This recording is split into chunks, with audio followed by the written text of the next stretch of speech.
கதையோட ஆரம்பத்துல ஒரு லேடி அவங்களோட பொண்ணு கூப்பிட்டுக்கிட்டு கார்ல டிரைவ் பண்ணி வந்துகிட்டு இருக்கிறாங்க. அந்த லேடி வேற யாரும் கிடையாது. அவங்க தான் நம்ம கதையோட ஹீரோயின். நம்ம ஹீரோயினோட ஹஸ்பண்ட் ஒருத்தர் இருந்திருப்பாப்ல. அவரு இப்போதைக்கு இவங்களை விட்டு பிரிஞ்சு இருக்கிறாரு போல. அப்பாவை மீட் பண்ணணும் அப்படின்னு பொண்ணு அடம்பிடிக்கிற காரணத்தால சரி கூட்டிட்டு போய் காட்டுவோம் அப்படிங்கிற மாதிரி ஹீரோயின் கூட்டிட்டு வந்துட்டு இருக்கிறாளா. அப்ப அவளோட அம்மா கால் பண்ணியிருந்திருப்பாங்க. கால் பண்ண உடனேயுமே என்ன தங்கம் சிகரெட் பிடிச்சிட்டு இருக்கிறே அப்படின்னு கேட்ட உடனே ஹீரோயின் சிகரெட் தான் பிடிச்சிட்டு இருந்திருப்பாளா. இருந்தாலும் இல்லைன்னு மழுப்பு பார்க்கும்போது இங்க பாரு நீ அந்த சிகரெட்டை விடுறதுக்காக ரொம்பவுமே கஷ்டப்பட்டு இருந்திருக்கீல, மறுபடியுமே அதை பழக்கத்தை வச்சுக்கிட்டீங்கன்னா எப்படிப்பா அப்படின்னு ரொம்ப பாசமா பேசுற மாதிரி இருக்குமா. சரி சரி அப்படிலாம் நான் எதுவும் பண்ணவே இல்லை. முதல்ல நீங்க எதுக்கு கால் பண்ணீங்க, விஷயத்துக்கு வாங்கன்னு சொல்ல. அது ஒன்றும் இல்லை, ஒரு டெசர்ட் ஒன்று மேக் பண்ணலாம், ஒரு ஸ்வீட் ஒன்று பண்ணலான்னு இருந்தேன். உங்ககிட்ட தான் ரெசிபி நிறைய இருக்குமே, இந்த ஒரு பர்டிகுலர் ஸ்வீட் செய்யறதுக்கான ரெசிபி என்னன்னு சொல்லுன்னு கேட்கும்போது ஹீரோயினும் பொறுமையா அந்த ரெசிபி எல்லாத்தையும் சொல்லி முடிச்சிருந்திருப்பாளா. அதை சொல்லிக்கிட்டு இருக்கும் போதே அந்த வயசான பாட்டி என்ன உன்னை விட்டுட்டு போயிட்டான், அப்படியுமே அவனை தேடிதான் பண்ணி டிராவல் பண்ணி போயிட்டு இருக்கிறியா அப்படிங்கிற மாதிரிலாம் கேட்கக்குள்ள இங்க பாரு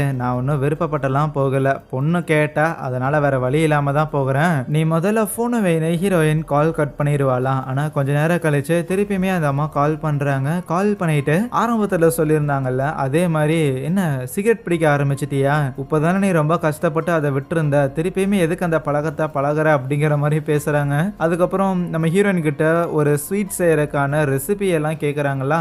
ஏய் கிளவி இப்போதானே கேட்டேன், உனக்கு என்ன ஆயிடுச்சு அப்படின்னு சொல்லி ஹீரோயின் பயங்கரமா டென்ஷன் ஆகுறா. இல்ல கோவப்படாத நீ சொல்லு ப்ளீஸ், நான் அந்த ஸ்வீட்டை பண்ணியே ஆகணும்னு அவங்க அம்மா கெஞ்சி கேட்குற மாதிரி இருக்கேன், சொல்லி தொலைறன்ட்டு ஹீரோயின் அந்த ரெசிபி எல்லாம் சொல்லியிருந்திருப்பாளா. அதுக்கப்புறம் சரி நான் பாத்துக்கிறதுக்காக ஒரு நர்ஸ் ஒருத்தங்க இருப்பாங்கல்ல, அவங்க கிட்ட போனை கொடுன்னு சொன்னதுக்கு இல்ல அவ இங்கிருந்து போயிட்டா அப்படிங்கிற மாதிரி சொல்லுவாங்களா. என்னது போயிட்டாங்களா, சரி நீ போனை வைன்னு அவங்க அம்மாவோட கால் கட் பண்ணிட்டு அதுக்கப்புறம் அந்த நர்ஸுக்கு கால் பண்ணா. அந்த நர்ஸோட போனை ஹீரோயினோட அம்மா தான் அட்டன் பண்றாங்க. அவ இங்கிருந்து போயிட்டா, நீ எதுக்கு கால் பண்ணன்னு கேட்கும்போது ஹீரோயினுக்கு ஒண்ணுமே புரியல. அவங்க இருந்து போயிட்டா அப்படின்னா ஒருவேளை எங்க அம்மா வழக்கம் போல அந்த நர்ஸ் கூட ஏதாவது சண்டைக்கு இது போட்டிருந்திருப்பாங்களா, கோவத்துல நம்ம அம்மாவை அப்படியே விட்டுட்டு போயிருந்திருப்பாங்களோ, மொபைலையும் இங்கே விட்டுட்டு போயிட்டாங்களேன்னு யோசிச்ச ஹீரோயினும் அதுக்கப்புறம் காரை ஒரு இடத்துல பார்க் பண்ணிட்டு நம்ம ஹீரோயின் அவளோட எக்ஸ் ஹஸ்பண்ட் ஒருத்தன் இருப்பான் பெட்ரோ அப்படின்னு. இப்ப இருக்கிற ஹஸ்பண்டுங்கிறது வேற, அந்த ஆள் கூடயும் பிரிஞ்சுதான் இருக்கிறா. பட் அந்த ஆளை மீட் பண்றதுக்காக தான் கார்ல போயிட்டு இருக்கிறா. ஆனா இதுக்கு முன்னாடி ஒரு ஹஸ்பண்ட் இருந்திருப்பான், அவனை வந்து டிவோர்ஸ் பண்ணியிருந்திருப்பாளா. அவன் பேரு தான் பெட்ரோ. அவனுக்கு கால் பண்ணிட்டு இப்படி தன்னோட அம்மா வந்து ஒரு மாதிரி பிஹேவ் பண்ணிட்டு இருக்கிறாங்க. அந்த நர்ஸுமே வீட்டுல இருக்கிற மாதிரி தெரியல. ஸோ போய் ஒரு 8 நல்லா தான் இருக்கிறாங்களா, மாத்திரையெல்லாம் கரெக்டா போட்டிருந்திருக்காங்களா அப்படின்னு கொஞ்சம் அஷூரன்ஸ் பண்ணிட்டு வரையான்னு கேட்டிருந்திருக்கேன். சரின்னு அந்த பெட்ரோவும் நேரம் நம்ம ஹீரோயினோட அம்மா வீட்டுக்கு வந்திருப்பான். கார் எடுத்துட்டு வரும்போதே ரோட்ல இருக்கிற ஒரு நாய்க்குட்டியை போட்டு தள்ளியிருந்துருவான். அவனை கதையோட ஹீரோனை வச்சுக்கலாம். நாய் மேலே ஏற்றி விட்டான்ல, அச்சோ நாய்க்குட்டி செத்துருச்சேன்னு அதை தூக்கி ஓரமா போடும்போது அந்த இடத்துல வந்து ஒரு நாய்ங்கிறது அவனை ஒரு மாதிரி பார்த்துக்கிட்டு இருக்கும். சாரிப்பா வேணும்னு ஒன்றும் பண்ணலன்னு சொல்லிட்டு அதுக்கப்புறம் நேராக வீட்டுக்குள்ள போகும்போது அங்க வீட்டில் அவங்க அம்மா இருக்கிற மாதிரியே தெரியல. ஓய் தைக்கிழவி எங்க இருக்கிறீங்க அப்படின்னு கூப்பிட்டுக்கிட்டே வந்துட்டு இருக்கும்போது அங்க கிச்சன்ல ஏதோ செம்மையா தீஞ்சுக்கிட்டு இருக்கிற மாதிரி தெரியும். எடுத்து பார்த்தா நம்ம ஹீரோயின் கிட்ட கேட்டு ஹீரோயினோட அம்மா வந்து ஏதோ ஒரு டிஷ் பண்றதா இருந்துச்சுல, ஒரு டெசர்ட் பண்ணிக்கிட்டு இருந்திருப்பாங்கல்ல, அதுதான் அப்படி தீஞ்சு கிடக்குது. கூடவே நம்ம ஹீரோயினோட அம்மாவோட குரலும் கேக்குது. அவங்க அங்கதான் பக்கத்துல மேல இருக்கிற ஷெல்ஃப்ல ஏதோ திங்ஸ் எடுக்க பார்த்திருப்பாங்க போல. பட் ஏறின ஏனியில திருப்பி எப்படி இறங்குறதுன்னு தெரியாம தவிச்சுக்கிட்டு இருந்திருக்காங்க. அவங்கள கீழே இறக்கி விட்டுட்டு அதுக்கப்புறம் 2 பேரும் டைனிங் டேபிள் வந்து கொஞ்சம் பேசிக்கிட்டு இருப்பாங்களா. ஹீரோயினோட அம்மா நார்மலாவே இருக்கிற மாதிரி தெரியல, ஒரு மாதிரி அப்நார்மலா பிஹேவ் பண்ணிக்கிட்டு இருப்பாங்க. இவனை பார்த்து சீசர் அப்படின்னு சொல்லிக்கிட்டு இருப்பாங்க. அவங்களோட சின்ன வயசு பாய் ஃப்ரெண்டா இருப்பான் போல. இதெல்லாம் அவங்க பேசிட்டு இருக்கும் போது கரெக்டா ஹீரோயின் கால் பண்ணியிருந்திருப்பாளா. உடனே ஹீரோவோட அம்மா தான் அந்த கால் எடுத்து பேசுறாங்க. பெட்ரோவோட மொபைல் நீங்க எதுக்குமா வச்சிருக்கீங்க அப்படிங்கிற மாதிரி ஹீரோயின் புலம்பிக்கிட்டே அதுக்கப்புறம் ஹீரோ கிட்ட அம்மா மாத்திரை போட்டுட்டாங்களா என்ன ஏதெல்லாம் விசாரிக்க போட வைக்கிறேன் அப்படிங்கிற மாதிரிலாம் சொல்லிட்டு அதுக்கப்புறம் ஹீரோனோட அம்மா கிட்ட மாத்திரையெல்லாம் போட சொல்லும் போது அவங்க அதை போடுற மாதிரி தெரியல, ராதர் ஒரு மாதிரி அந்த சீசர் நீ தானே சீசர் எதுக்கு என்ன விட்டுட்டு போன அப்படிங்கிற மாதிரி எல்லாம் பிஹேவ் பண்ண ஆரம்பிக்கிறாங்களா.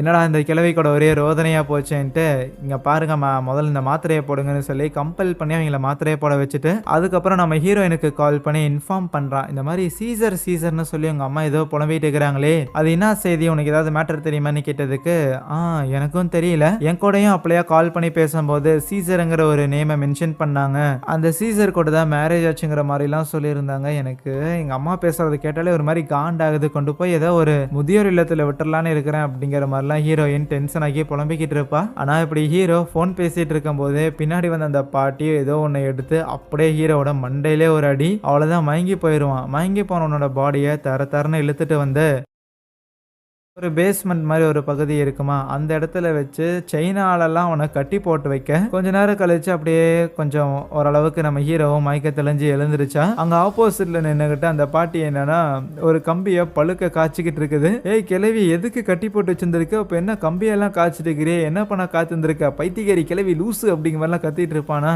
ஆனா அந்த பாட்டிமாக்கு ஹீரோ அவங்களோட முன்னாள் மருமகன் அப்படிங்கறதே ஞாபகம் இல்ல. நீ என்னோட சீசர் தானே, அப்படியே நீ யாருக்கிட்டயோ போன்ல பேசிக்கிட்டு இருந்தையே, என்ன வழக்கம் போல உன்னோட நண்பர்கள் கிட்ட தான் பேசிட்டு இருக்கிறியா அப்படின்னு சொல்லி அப்படியே எடுத்து கம்பியை வச்சு சூடு வைக்க ஆரம்பிச்சிருவாங்களா. ஹீரோக்கெல்லாம் ஒண்ணுமே புரியல, அலறான். என்னடா அது, கிளவி சரியான மென்டலா இருக்கும் போலே அப்படின்லாம் கத்துனவனும், சரி இப்படி பண்ணா வேற வழி இல்லைன்னு அந்த கிளவியோட வழியிலேயே போய் டீல் பண்ணுவோன்ட்டு, ஆமா ஆமா நான் சீசர் தான், நான் என்னோட நண்பர்கள் கிட்ட தான் பேசிக்கிட்டு இருந்தேன், எப்பவும் போல உனக்கு தெரியாம பேசுனதுக்காக என்ன மன்னிச்சிடு அப்படின்லாம் அவன் சொன்னதுக்கு அப்புறம் தான் ஓரளவுக்கு அந்த லேடி திருப்பி அவன்கிட்ட பேச ஆரம்பிக்குது. அப்படி சொன்னதுக்கு அப்புறம் தான் ரொம்ப நல்ல விதமா பிஹேவ் பண்ணிக்கிட்டு இருக்கும். ரொம்ப நாள் கழிச்சு என்னோட பழைய காதலை நான் மீட் பண்ணியிருக்கேன் அப்படிங்கிற மாதிரியான ஒரு ஜோஸ் இருக்கும் அந்த லேடிக்கு. ஹீரோவும் முடிஞ்ச அளவுக்கு அந்த லேடியோட போக்கிலேயே போய் எப்படியாவது ஹீரோயினுக்கு கால் பண்ணிடலாம் அப்படின்னு மொபைலை கீழே தள்ளி விட்டு காலில் இருக்கிற சாக்ஸ் எல்லாம் ரிமூவ் பண்ணி எப்படியோ கஷ்டப்பட்டு அப்படியே டைப் பண்ணலான்னு இருக்க, அந்த கிளவி அசால்ட்டா போனை தள்ளி விட்டு போயிடுமா. நம்ம ஹீரோவுக்குலாம் செம்மையா கடுப்பாயிரும். அதுக்கப்புறம் மறுபடியும் சொல்றான், இல்ல இல்ல நான்லாம் ஒன்றும் சீசர் கிடையாது, உங்களோட பாய் ஃப்ரெண்ட் ஒன்றும் நான் கிடையாது, நான் உங்களோட பொண்ணோட பாய் ஃப்ரெண்ட், நான் கொஞ்ச நாள் தான் உங்க வீட்டில் இருந்திருக்கேன், மேபி உங்களுக்கு எனக்கு தெரியாம கூட இருக்கலாம், ஆனா தயவு செஞ்சு நீங்க கொஞ்சம் புரிஞ்சுக்கங்க, நான் உங்க ஆள் கிடையாது அப்படிங்கிற மாதிரி சொல்லிக்கிட்டே இருக்க. அந்த லேடி கேட்குற மாதிரியே தெரியல. அதுக்கப்புறம் அந்த கிளவி, நம்ம 2 பேரும் வேணும்னா ஒரு கேம் ஆடலாமா, இந்த கேம்ல நீ தோத்துட்டேன்னு வையேன், உன்னோட 2 விரல்களை நான் வெட்டி எடுத்துருவேன், ஜெயிச்சுட்ட அப்படின்னா வேணா இங்க இருந்து நீ போகலான்னு சொல்லும் போது, என்னது விரலை வெட்டி எடுத்துருவிய, என்ன கிளவி காமெடி பண்றியான்னு கேட்டதுக்கு, என்னது காமெடி பண்றமா, ஆனா ஏற்கனவே இதை நம்ம ஆடி இருந்திருக்கமே, நீ இதுக்கு முன்னாடி என்னோட விரலை வெட்டி இருந்திருக்கேன்னு சொல்லி அவங்களோட ஷூவை ரிமூவ் பண்ணி காட்ட, எஸ் அவங்களோட 2 விரலுங்கிறது இருக்காது. அப்போ சின்ன வயசுல இந்த கிளவி யாரை லவ் பண்ணிக்கிட்டு இருந்தது, 2 சைக்கோங்களா இருக்குமா அப்படின்னு நம்ம ஹீரோவுக்கு பயம் வர ஆரம்பிக்க, அப்போ அந்த கிளவி என்ன உனக்கு எதுவுமே ஞாபகம் இல்லாம இருக்கு அப்படின்னு சொல்லிட்டு ஒரு மேட்டரை ஷேர் பண்ணுது. என்னன்னா 2 பேரும் லவ் பண்ணிக்கிட்டு இருந்த காலகட்டத்தில் அந்த சீசர் அப்படிங்கிற நபரும் இந்த கிளவியும் லவ் பண்ணிட்டு இருக்கிற காலகட்டத்தில் அவங்க வீட்டுக்கு பக்கத்தில் இருக்கக்கூடிய 2 பேரை வந்து எதிர்பாராத வகையில மட்ட பண்றதுக்கான சூழ்நிலைங்கிறது ஏற்பட்டுருச்சாமா. அவங்க 2 பேரையும் போட்டு தள்ளினதுக்கு அப்புறம் நம்மளோட கார்டன்லயே நம்ம அவங்கள புதைச்சிட்டோம். ஆனா ஊர்ல இருக்கிற யாருக்குமே நம்ம மேல சந்தேகம் வரவே இல்லை. இருப்பினும் இப்படி ஒரு சம்பவம் நடந்ததுக்கு அப்புறம் நம்ம 2 பேரும் ஒன்னா இருக்கிறதுங்கிறது மேபி இந்த சம்பவத்தை வெளியில கொண்டு வர வைக்கிறதுக்கான வாய்ப்புகள் இருக்குதுன்னு சொல்லிட்டு, அன்னைக்கோட நீ என்னை விட்டு பிரிஞ்சு போயிருந்த, அதுக்கப்புறம் திருப்பி வரவே இல்லை, இவ்வளவு வருஷமா நீ என்ன பண்ணிக்கிட்டு இருந்த அப்படிங்கிற மாதிரிலாம் ஹீரோவை பார்த்து கேட்டா, எனக்கு எப்படி தெரியும் நீ என்னென்னமோ சொல்றியே அப்படிங்கிற மாதிரி தான் ஹீரோவோட ரியாக்ஷனுங்கிறது இருக்கும். இருந்தாலும் ஓரளவுக்கு சமாளிச்சு பார்ப்போன்ட்டு எனக்கு ஞாபகம் இருக்கு அப்படிங்கிற மாதிரிலாம் சொல்றானா. ஆனா அதுக்கு மேல ஹீரோவால எதுவும் முடியல. இங்க பாருங்க, நான் உங்களோட மருமகனா இருந்திருக்கேன், ப்ளீஸ் கொஞ்சமாவது சென்ஸுக்கு வாங்கன்னு சொன்னதுக்கு அவ டக்குன்னு ஒரு குச்சி மாதிரி என்னத்தையும் எடுத்து நீட்டுவா. மகனே, எங்கேயாவது திருப்பியும் நீ சீசர் இல்லைன்னு சொன்னேன்னா மண்டை பொழந்துருங்கிற மாதிரி. சரி ஓகே, இப்போ நடந்தது எல்லாமே அப்படியே இருந்துட்டு போகட்டும், நான் உங்ககிட்ட ஒரே ஒரு விஷயம் மட்டும்தான் எதிர்பார்க்கிறேன், நீ என்னோட கண்களை பார்த்து ஆசையா நீ என்னை காதலிக்கிறேன்னு சொல்லு, அதுல உண்மை தன்மை இருக்குங்கிற பட்சத்தில் கண்டிப்பா உன்னை நான் போக விடுறேன் அப்படின்னு சொல்ல, சரின்னு நம்ம ஹீரோவும் என்னென்னமோ ட்ரை பண்ணி அந்த கிளவியை பார்த்து நான் உன்னை காதலிக்கிறேன் அப்படின்னு சொல்லுவானா. இல்ல இல்ல உன் மேல எனக்கு நம்பிக்கை வரலன்னு சொல்லிட்டு அதுக்கப்புறம் அந்த கிளவி என்னன்னா இந்த கார்டனிங்லாம் பண்றதுக்காக ஒரு சின்ன ரம்ப மாதிரி இருக்கும்ல, அதை எடுத்துட்டு வந்துட்டு ஹீரோவோட விரலை கட் பண்ணி எடுத்துருமா. அதை எடுத்தது மட்டும் இல்லாம அந்த விரல்ல இருக்கிற ரத்தத்தை எல்லாம் பார்த்துட்டு அந்த கிளவி தனியா வந்து ஒரு மாதிரி கத்திக்கிட்டு இருக்குது. இன்னொரு பக்கம் நம்ம ஹீரோயின் டிராவல் பண்ணிட்டு வந்திருப்பாங்கல்ல, ஸோ அதுக்கப்புறம் ரொம்ப நேரம் டிரைவ் பண்ண முடியாதுன்னு சொல்லி அந்த ஹைவேல இருக்கக்கூடிய ஒரு மோட்டல்ல ரெஸ்ட் எடுத்துக்கிட்டு இருப்பாங்களா. அப்போ நம்ம ஹீரோயினோட பொண்ணு இருக்கிறாள்ல, அவ தான் சொல்லுவா, எதுக்கு தேவையில்லாம நீங்க பாட்டிமா கிட்ட கார்ல வரும்போது சண்டை போட்டுக்கிட்டு இருந்தீங்க, பிளஸ் அந்த சீசருங்கிற நபர் எதுக்கு அவரை திருப்பியுமே ஞாபகப்படுத்தி விட்டீங்க, ஏற்கனவே பாட்டிமா சொல்லியே எனக்கு நிறைய கெட்ட கனவுலாம் வந்துச்சு, இப்போதான் ஓரளவுக்கு நல்லா இருந்தது, பட் திருப்பி எனக்கு ஞாபகப்படுத்தி விட்டுட்டீங்களே அப்படிங்கிற மாதிரிலாம் புலம்புறா. என்னது அந்த சீசரை இதுக்கு முன்னாடி உனக்கே தெரியுமா எப்படின்னு கேட்டதுக்கு, இதுக்கு முன்னாடி ஏதோ ஒரு லீவுக்கு அவங்க பாட்டியை மீட் பண்ண போயிருந்திருப்பா போல, அந்த டைம்ல தான் பாட்டிமா இந்த சீசரை எனக்கு இன்ட்ரடியூஸ் பண்ணி விட்டாங்க, அவரு பாக்குறதுக்கே ரொம்ப வயசான ஒரு ஆளாகவும் ரொம்பவுமே கெட்டவருங்கிற மாதிரிலாம் பாட்டிமா சொல்லியிருந்தாங்க.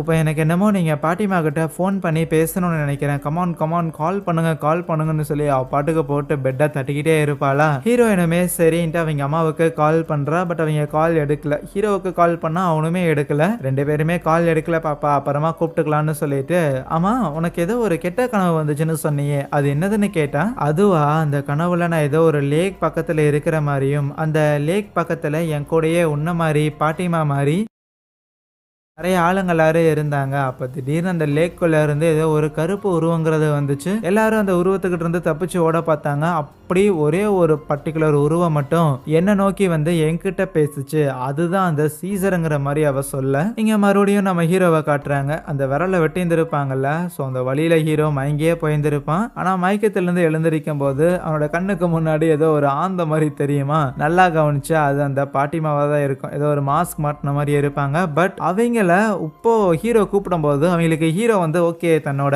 முன்னாள் மருமகன் அப்படிங்கறதெல்லாம் தெரிய வருது. உன்னை யாருப்பா அப்படி சங்கிலிலாம் போட்டு கட்டி வச்சிருந்திருக்குதுன்னு அவனுக்கு அதுல இருந்து வெளியே வரக்காக உதவி எல்லாம் பண்ணிக்கிட்டு இருப்பாங்களா. அப்போ ஒரு பூட்டு ஒன்று போட்டிருந்திருக்கும். இது என்கிட்ட இருந்த பூட்டாச்சு, இதை வச்சு உன்னை யார் இதுல போட்டு வச்சது, இரு நான் போய் அதோட சாவி எடுத்துட்டு வரேன்னு சொல்லிட்டு நேரா அந்த பாட்டிமா அவங்களோட ரூமுக்கு போயிருந்திருப்பாங்களா. ஆனா ரூம்ல போய் சாவி எடுத்தவங்க அப்படியே உட்காந்துக்கிட்டு கண்ணாடியில மேக்கப் பண்ண ஆரம்பிக்க, கண்ணாடியோட ரிஃப்ளெக்ஷன்ல அந்த ரூம்ல ஏதோ ஒரு பாடி இருக்கிற மாதிரி தெரியுது. கொஞ்ச நேரம் கழிச்சு ட்ரெஸ் எல்லாம் மாத்திட்டு அந்த கீயையுமே எடுத்துட்டு வராங்களா. அப்படி வந்தவங்களும் ஹீரோவோட அந்த லாக்கை வந்து ரிமூவ் பண்றதுக்காக போகும்போது தான் அப்போ ஹீரோவோட கையில அந்த விரலை வெட்டியிருந்திருக்காங்கல்ல, அதை கவனிக்க செய்யறாங்க.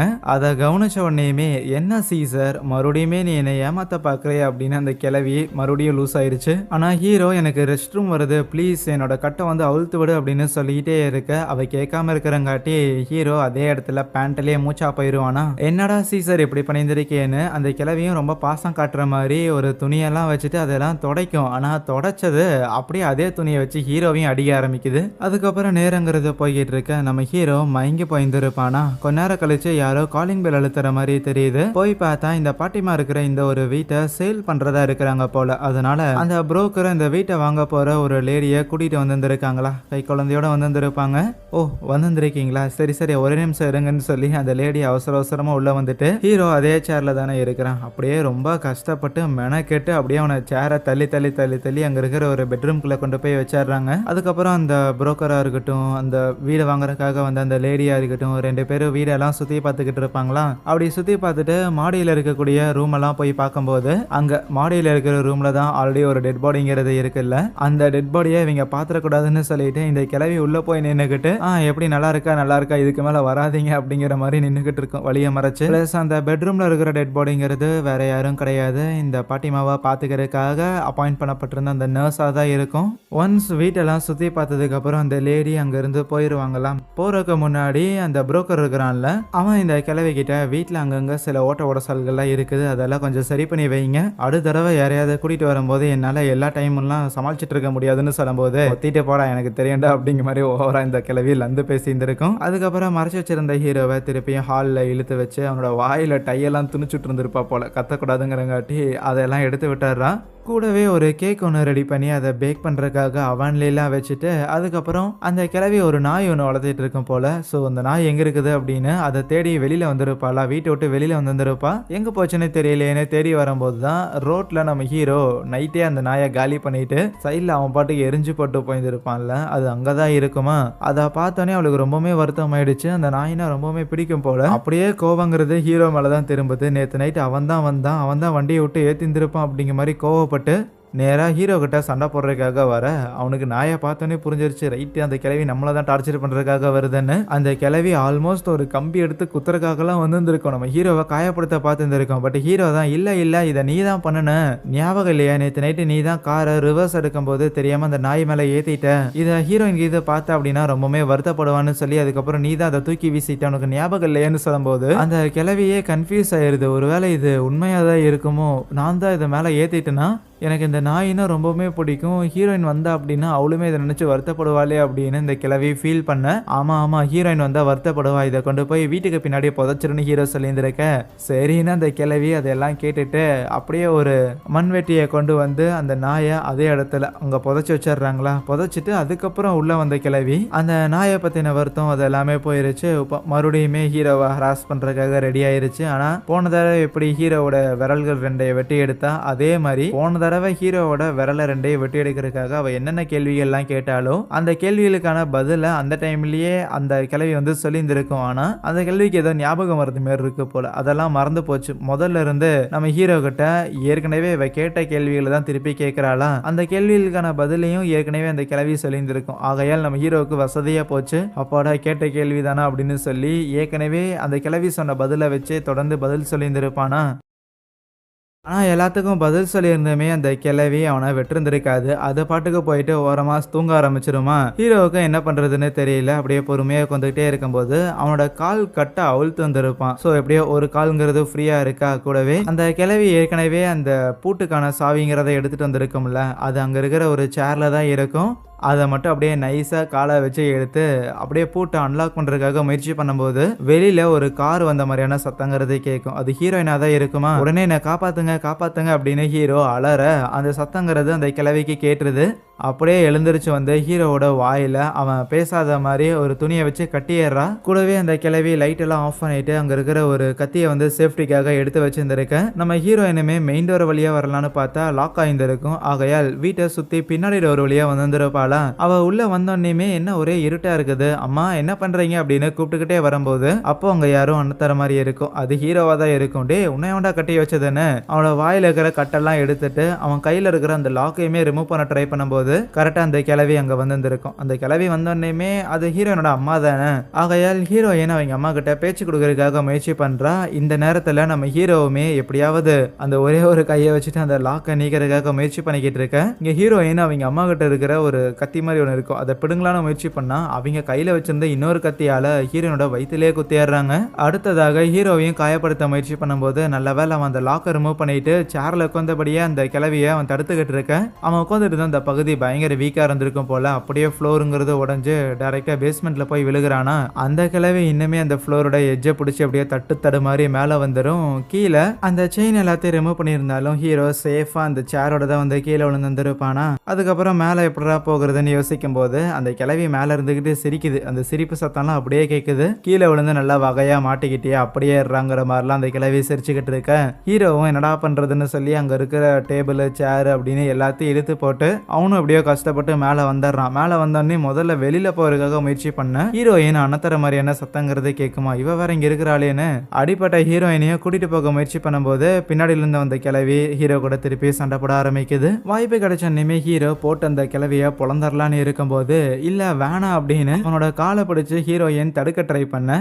அந்த கிழவி கருணை காட்டுமா. ஹீரோவை இந்த கேப்பில் போட்டு அடித்து அவள் வச்சுருந்துருக்க அந்த ஒரு கம்பி மாதிரி இருக்கும், அதை வச்சு ஹீரோவோட தலையே பதம் பார்த்தாடுறா. அப்போ ஹீரோயின் அம்மா ஏன் அப்படி பண்ணிட்டு இருக்கிறீங்க அப்படின்னு கத்தும்போது டக்குன்னு பார்த்தா அந்த கிழவி திருப்பியும் சுயநினைக்கு வந்த மாதிரி ஆயிருச்சு. இவ்வளோ நேரம் ஒரு மாதிரி கில்லர் மோட்ல இருந்ததுல அதுக்கப்புறம் திருப்பி இன்னசென்ட்டாக மாறிட்டு ஐயோ நான் ஏன் அதை பண்ணனேன் அப்படின்னு வேகமாக குடுக்குன்னு வெளியில் வந்து நம்ம ஹீரோயினோட கார் இருக்குல்ல அதை எடுத்துக்கிட்டு அவ பாட்டுக்கு டிரைவ் பண்ண ஆரம்பிச்சாடுறா. ஒரு மாதிரி பதட்டத்திலே தான் அந்த கிழவி வண்டியை ஓட்டிக்கிட்டு வருமா. அப்படி வண்டி ஓட்டிட்டு வரும்போது அங்க இருக்கிற டேஷ்போர்ட்ல நிறைய சிகரெட்லாம் வச்சிருந்துருப்பாளா, அதை எடுத்து ஒன்று அடிச்சுக்கிட்டு அப்படியே ஹீரோயின் கேட்டுட்டு டிரைவ் பண்ற அந்த பாட்டையும் போட்டு ஒரு மாதிரி பேனிக்காக தான் அந்த கிழவி டிரைவ் பண்ண ஆரம்பிச்சிருந்துருக்கும். பட் இப்போ என்னன்னா ஒரு கையில சிகரெட்டை ஊதிக்கிட்டு ஜாலியா வண்டியை ஓட்டிக்கிட்டு பாட்டை கேட்டுட்டு அப்படின்னு சொல்லி பயங்கரமா சில் பண்ணிக்கிட்டு ரயில்வே ட்ராக்ல கிராஸ் பண்றதுக்காக வந்து நின்றுகிட்டு இருப்பாங்களா. அப்போ கார்ல பார்த்தா நம்ம ஹீரோயினோட பொண்ணு இருக்கிறாள், அவ இன்னும் அங்கதான் இருக்கிறா.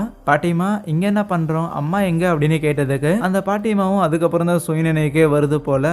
ஹே நீ நீ நீ ஏதோ உங்க அப்பாவை பார்க்க போற அப்படிங்கிற மாதிரி சொன்னாங்களே, ஏன் இங்க இருக்கிறன்னு கேட்டதுக்கு ஆமா பார்க்க தான் போனோம், பட் இருந்தாலும் திருப்பி வந்துட்டோம் அப்படிங்கிற மாதிரி சொல்லக்குள்ள அந்த கிழவி வந்து சிகரெட் அடிச்சுட்டு அது ஒரு மூட்ல இருந்திருக்கும் இங்கிருந்து போகலான்னு. பட் இந்த குழந்தைய பார்த்ததுக்கப்புறம் அது என்ன யோசிச்சதுன்னு தெரியல, அது பாட்டுக்கு இறங்கி நேராக ட்ராக்ல நடக்க ஆரம்பிச்சிருந்திருக்கும். ட்ரெயின் கீது வந்து போதானா கிடையாது. ட்ரெயின் போனதுக்கு அப்புறமே அந்த கிழவி அது பாட்டுக்கு தனியாக நடக்க ஆரம்பிச்சிருமா. ட்ரெயின் தான் போயிருச்சு. அங்கே இருக்கிற மற்ற காரில் இருக்கிற எல்லாருமே யாருப்பா கார் எடுப்பா அப்படின்னு சொல்லி ஹார்ன் அடிச்சுக்கிட்டே இருக்கேன். இப்போதைக்கு அந்த பொண்ணு மட்டும்தான் காருக்குள்ளே இருக்கிறா. ப்ளஸ் யாருமே கார் எடுக்கிறதுக்காகவும் இல்லை. அதனால் அந்த குழந்தையுமே எதுவும் பண்ணாமல் அப்படியே பின் சீட்டுக்கு போயிட்டு அது பாட்டுக்கு தூங்க ஆரம்பிக்க அங்கேயே இந்த ஒரு படத்தை முடிக்கிறாங்க. பேசிக்காக பார்த்தா ஹீரோயினோட அம்மா வந்து அவங்களோட யங் ஏஜில் இருக்கிற டைமில் சீசருங்கிற ஒரு நபர் கூட காதல் வயப்பட்டிருந்திருக்காங்க போல். அந்த சீசர் கொஞ்சம் ஒரு மாதிரி சைக்கோ பார்த்தா இருப்பான் போல். அவன் வந்து இந்த கிழவியை ஃபிசிக்கலி ப்ளஷருக்கு உள்ளாக்கிறதுக்காக ஏகப்பட்ட ஒரு மாதிரியான வேலையெல்லாம் பார்த்துருந்துருப்பான் போல். ஸோ அது எல்லாமே இந்த அம்மாவை மென்டலி அஃபெக்ட் பண்ணியிருந்திருக்கும். அதனாலேயே அவங்க நம்ம ஹீரோயினை ப்ராப்பராக வளர்த்திருந்திருக்க மாட்டாங்க. அதனால தான் ஹீரோயினுக்குமே அவங்க அம்மா மேலே அவ்வளோ ஒன்றும் பிடிப்பெல்லாம் இருந்திருக்காது. அதன் வெளிப்பாடாக தான் ஒன்ஸ் இந்த கிழவிக்கு ஏதோ அல்சைமர் இருக்குன்னு நினைக்கிறேன். ஸோ அந்த மாதிரி ஞாபக மறதி இருக்கிற காரணத்தால் தன்னோட ஹஸ்பண்ட் தான் ஹீரோ அப்படிங்கிற மாதிரி நினச்சிக்கிட்டு அது ஒரு பக்கம் இந்த டார்ச்சர் வேலையெல்லாம் ஹீரோவுக்கு பண்ணியிருந்திருக்கு. எனக்கு நான் யங் ஏஜில் இருக்கும்போது என்ன டார்ச்சர் பண்ணல, இப்போ நான் உன்னை டார்ச்சர் பண்ணுறேன் பாரு அப்படிங்கிற மாதிரி தான் இந்த கிழவி பண்ணியிருந்திருக்கு. எனிவேஸ் மக்களே, கண்டிப்பாக இந்த படம் இன்ட்ரெஸ்டிங்காக இருந்திருக்கும்னு நினைக்கிறேன். பிடிச்சிருந்துச்சுன்னா மறக்காம இந்த வீடியோக்கு ஒரு லைக்கை தட்டி விட்டுட்டு இதே மாதிரி இன்னும் நிறைய இன்ட்ரெஸ்டிங்கான கதைகளை தொடர்ந்து பார்க்கறதுக்காக சேனலையுமே சப்ஸ்கிரைப் பண்ணி வச்சுக்காங்க. So yeah, thank you.